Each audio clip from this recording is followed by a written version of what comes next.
Hello, beautiful people. Welcome to my channel, Tarot by Bronx. This is Tarot Talk. These are Tarot Things, and I'm your host, Boogie down Bronx. I'm here to take care of the Capricorn, aka Capricorn. Capricorn, if you're new to the channel, welcome. This reading can resonate for you if you have Capricorn as a sun, moon, rising, Venus, north node, or south node sign. Quick shout out to my Patreon.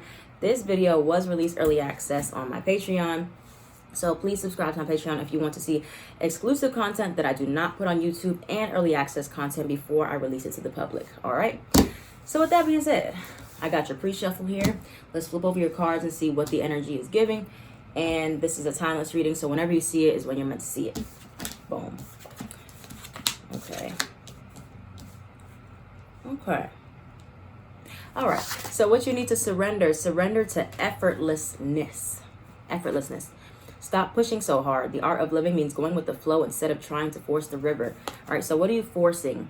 What are you trying to make happen where you need to be taking a step back? Capricorn is an earth sign. Capricorn is a sign of discipline, productivity, and wanting to make things happen. Very practical, logical sign. And so everything in life is not practical and logical. It does not need effort. Okay, let me rephrase that because I know some of y'all might be freaking out. What? Everything needs effort. You need to try. Yes, you do need to try. But at some point, there is a period where you're meant to take a step back from pushing. Okay, once you push, you try, then you release control. All right, and that's what it's insinuating. Then you have purify. So this may be a good time to purify your space. Maybe go get a massage, take a relaxing bath. Just cleanse your space. All right, you have web, cosmic plan, and then you have table gathering. All right, so everything is working out for your highest good. There is a plan greater than what you can see, okay? And therefore, you cannot force things to happen that are fated, because the difference between fate and destiny, I feel like destiny is based around your free will, your choices, and that's what kind of orchestrates the different paths. But fate is something that is destined to cross your path, something that is destined to happen. There's just multiple ways that can happen, but that event, that situation, that person, fate is meant to cross, okay? There's no escaping it. There's no avoiding it. There's just a delay in it for some time. All right, so there's a bigger plan that is happening here that you cannot see. All right, and so you don't need to force anything because everything will happen divinely guided. Some of these cards are flipped upside down. I've been talking to you guys about it in my different videos, how I am making this deck. I'm turning it into my own deck. Currently this deck is made out of index cards and marker. But I love it so much. I was like, this is going to be my first oracle deck called the Everything deck. It'll be for sale at some point. Oh, manifest. This is a card that I just flipped over because it was flipped up and it just flipped out. But yeah, I'm excited. All right, yeah, Capricorn. Okay, I'm seeing already you have a new job on the horizon. Some of you are meant to use your manifestation abilities. Writing, okay. Spiritual journey. What else we have for? What else do we have for Capricorn? Brown eyes. Anything else for Capricorn in regards to manifest? Protection, second chance. Okay. All right. So, for some of you, I do feel like. Okay, I think that's it. All right. I do feel like there's something that you've been really pushing for, striving for. Whether this is a new job, a relationship, a second chance in a certain situation, and it's gonna be one of those things where, as soon as you stop trying, as soon as you stop pushing for it, as soon as you really stop yearning for it or chasing it, that's when it manifests, okay? Or it's one of those things where you have to really study the law of attraction. I feel like y'all are going on a spiritual journey and you're learning a new approach to attracting things for yourself, all right? I'm sure everybody can think of at least one or two situations in their lives where you really, really wanted something. You wanted it so bad, you could not get it. And then it's like, as soon as you started to shift your focus or you found something else, that opportunity opened up or it came towards you easily. So the same thing applies here.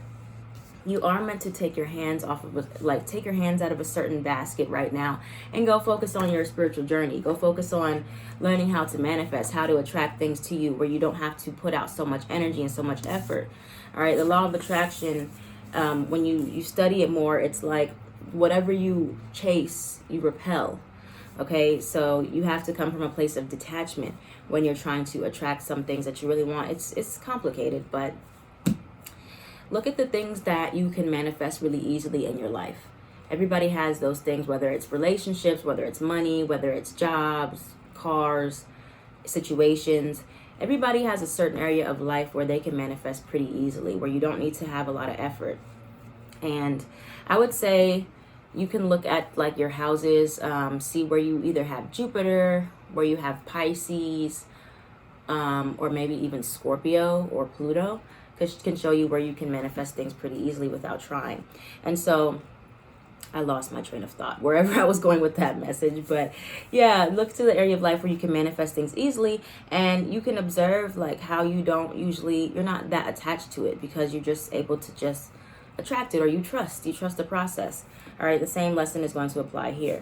All right, so whatever it is, it's if something isn't manifesting, it could be for your protection right now, or you're meant to focus on writing out intentions and setting intentions that way instead of trying to be in your masculine energy and go out and find it, write it, and observe and wait for it to come to you. Okay, now that's the energy we have there. I know this is going to be a hard one for Capricorn because you guys like control. Don't tell me I'm lying. I know it. I know you like to be in control. You like to know what's going on. You like to have a plan. But life don't always work like that. All right, so what else do we have coming towards Capricorn at this time? Based on the spread, we have the King of Cups. What's coming towards Capricorn? Three of Wands. The Empress. Whatever it is that you're wanting, it's coming in. Six of Cups. But you just got to stop chasing it so much. All right, what else do we have for Capricorn? Three of Wands. Knight of Pentacles, Nine of Wands, the Fool card. Let's clarify the Queen of Wands, okay? Let's clarify the Six of Cups, please, for Capricorn. This could be something from the past that's returning to your life, or, yeah. I see a relationship for some of you with a fire sign. And clarify the Empress, please, for what's coming towards Capricorn, the Lovers. Oh, wow. The blossoming of a relationship, possibly with the Gemini, Taurus, Pisces. And then we have the fire energy, a lot of fire. Aries, Sagittarius, Leo. Aries is at the bottom, Emperor card. Yeah. Okay. So yeah, Capricorn. For many of you, you may be really wanting, I've been seeing for months, y'all have been really thinking about relationships. And it doesn't have to be romantic relationships that you're yearning for, but for some of you it is.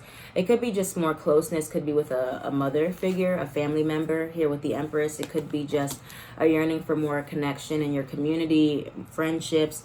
This is like soul connections though with the Lovers card. So you do have some type of soul connection that is coming towards you. Strong soulmate energy here with the Lovers card and the Six of Cups, okay?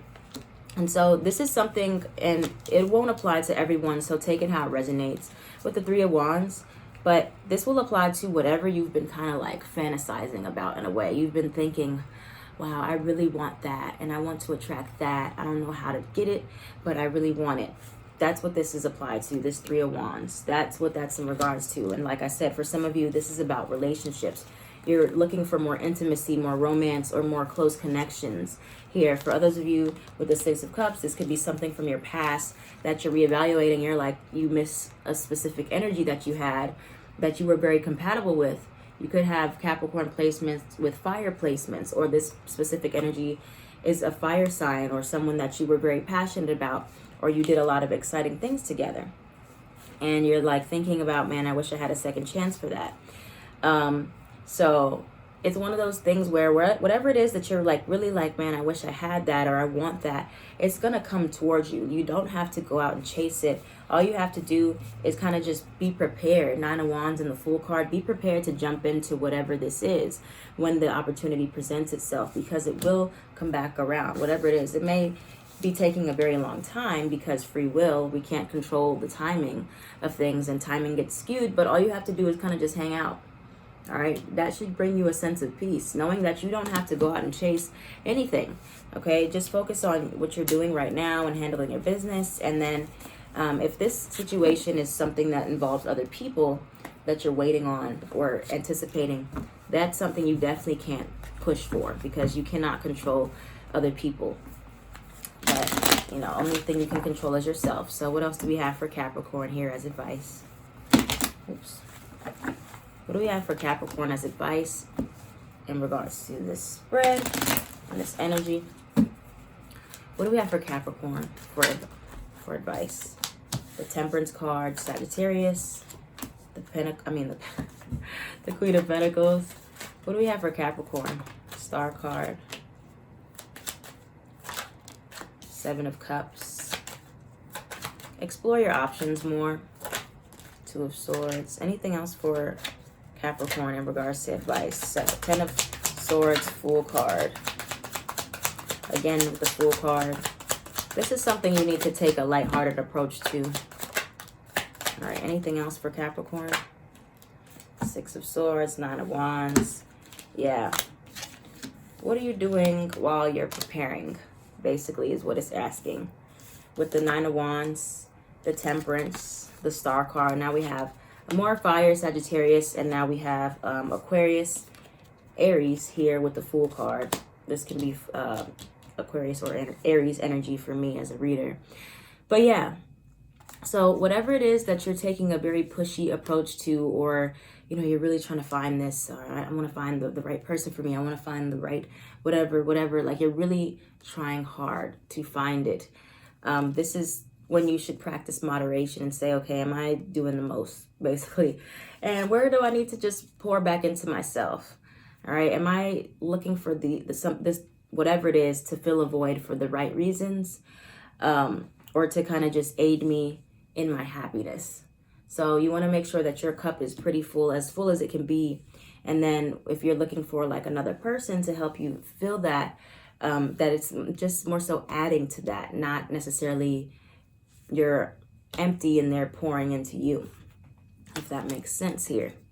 All right, and just focusing on what you know how to do best is, you know, building stability for yourself, money, focusing on your career, your hobbies, and yeah, Seven of Cups, exploring your options, daydreaming, thinking about all the possibilities there is. There's not just one possibility for yourself. There's not just one thing that you're meant to attract. You can have multiple things, multiple streams of income, multiple jobs, hobbies, friends, people, romantic situations in your life. And so making sure that loose ends are tied up here also, because the Ten of Swords came out with the Fool card. The 10 to the back to the 0. The Fool is the first card in the deck. So you're still in the process of making sure a cycle is completed before you can just move on. Okay. So like if you're looking for a romantic relationship, this is a good time to like really reflect. Seven of Cups. Reflect on the ways that you might have messed up in the past, the types of partners you tend to attract. All right. Thinking about how you want to approach for the future. What do you really want? Seven of Cups is the card of hopes and wishes and dreams, but it's not a reality yet. So you still have a lot of room to think about, okay, what do I really want from a partnership? What am I going to do if certain red flags come up? How am I going to be strong? How am I going to handle this situation differently than I did in the past? Because, you know, it's one thing to be like, all right, you step out of a relationship, you step out of a toxic situation, career, friendship, job, whatever, and you're like, okay, I'm done with that. Now what's next? But there's no real time to reflect and be like, okay, why did I end up in this situation? What role did I play? How can I make sure that that doesn't happen again? How do I make sure that I'm avoiding certain types of people that I tend to attract? How do I make sure I'm not going to end up in a situation that hurts me? So those are all the things that you should be thinking about here before you just can jump into the next thing and really push for that. So yeah, contemplate that, and that'll help you like to kind of sit in this place of indecision and sit in this place of looking at where things might have went wrong before. Because you are going to have an opportunity where things pick up and things get better and that just comes to you. But this period of buffering, basically, it's a period of a pause, a delay, is meant for you to look and see how are you going to prepare when you get there, or like, what are you really going to do differently this time? Because you can't approach the situation, especially a new situation, from a past situation. Okay, you take certain lessons from it, but the mindset has to be different. The foundation has to be different. Okay, Capricorn. So that's all I have for you, Capricorn. Capricorn, thank you so much for watching. If this reading resonated for you, let me know in the comments down below. I am at Tarot by Bronx on everything.